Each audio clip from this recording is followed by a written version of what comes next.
$1,100 top-of-the-line forks versus a $400 used Bomber Z2. Is the value of the expensive fork really worth $700? And today, we're getting rid of these stock coil forks, one of the biggest upgrades for this mountain bike. The high bike gets an $1,100 Fox 34, and the low bike is getting a used $400 Marzocchi Bomber Z2. As with every fork upgrade, it starts by removing the stock fork and seeing if the new fork can fit. This may be one of the cheapest full suspension bikes on the market, but it has a tapered head tube, meaning that I can install almost anything I want.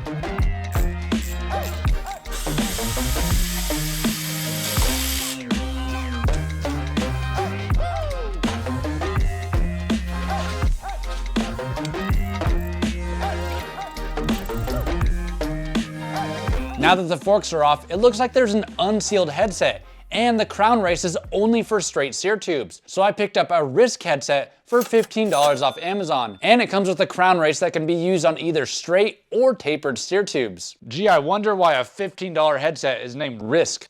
I splurged a little and picked up a top-of-the-line Chris King headset for like 170 bucks. Dude, are you kidding? That's 10 times the cost of mine. Yeah, man, thanks for funding this. Having the right tools for removing the old cups and installing the new ones makes this job a walk in the park.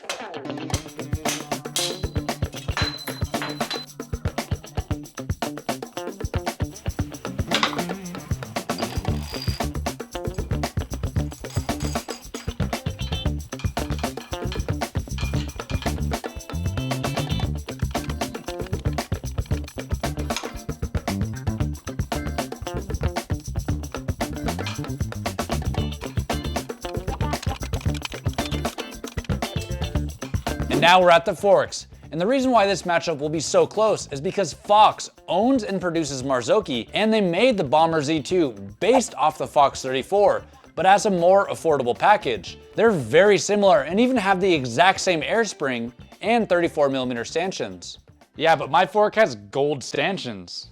Does Kashima coating really make that much of a difference? It's more than just gold. It's fused with a lubricating compound, so the surface is way smoother. I don't know, that sounds like marketing to me. Plus, my Fox 34 has a way better damper, which is really what you're paying for. I can adjust low and high speed compression and low and high speed rebound. Well, my Bomber Z2 is made for a simple guy like me with its rail damper. It has a compression knob, which I'll never touch, and one rebound knob. Also, the Bomber is 200 grams heavier because of the different alloys used.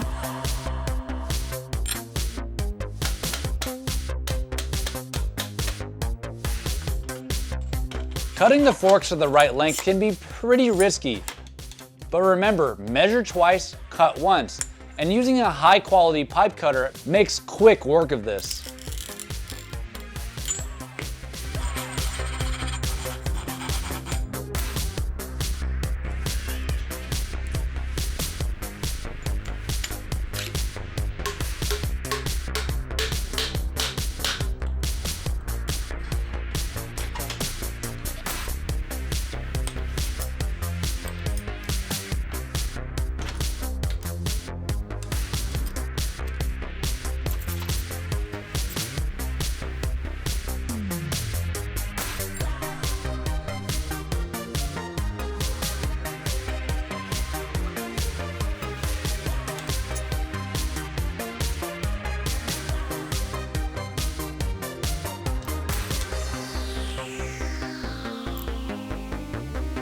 The forks are on, but that was the easy part.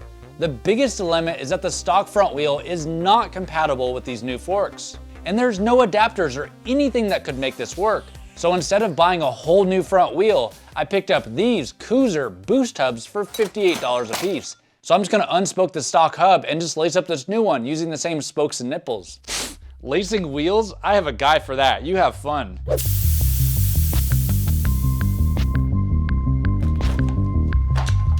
Lacing up wheels can seem like one of the hardest things to do, but it's all about following a pattern. And I just got this Park Tool truing stand for Christmas, and this is my very first time using it.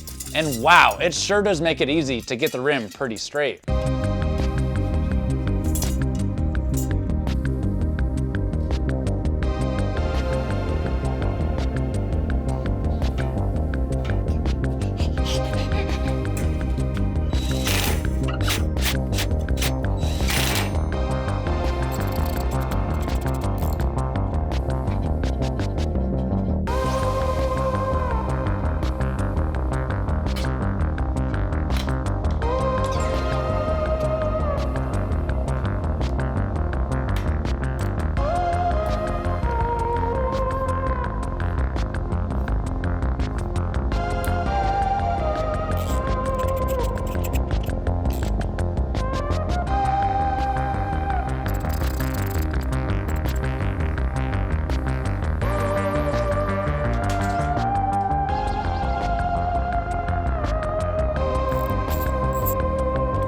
Both bikes are complete, and I gotta say, the Marzocchi looks amazing on this bike.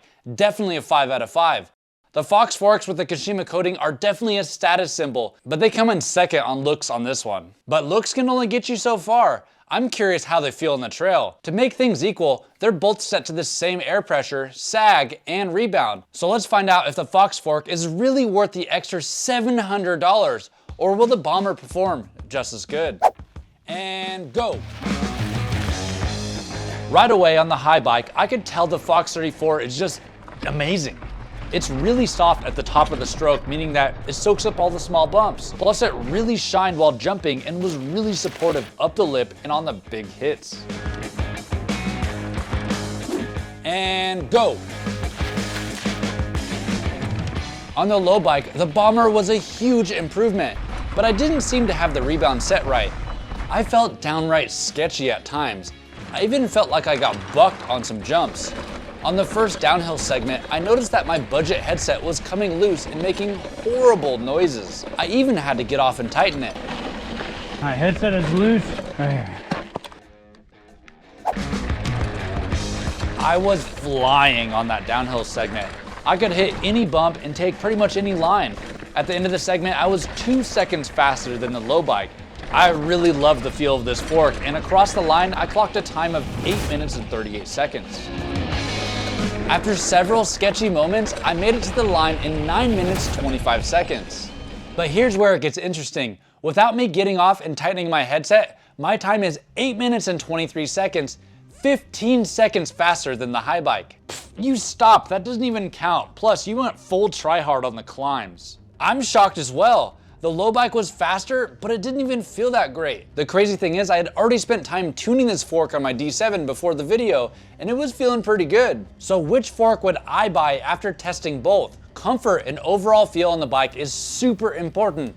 And with the Fox fork, I couldn't stop smiling with how smooth it felt. And I know I'm the budget mountain bike guy and everything, but this time, I'm siding with the high bike. I knew you'd come over to my side. What is that? How much did you spend?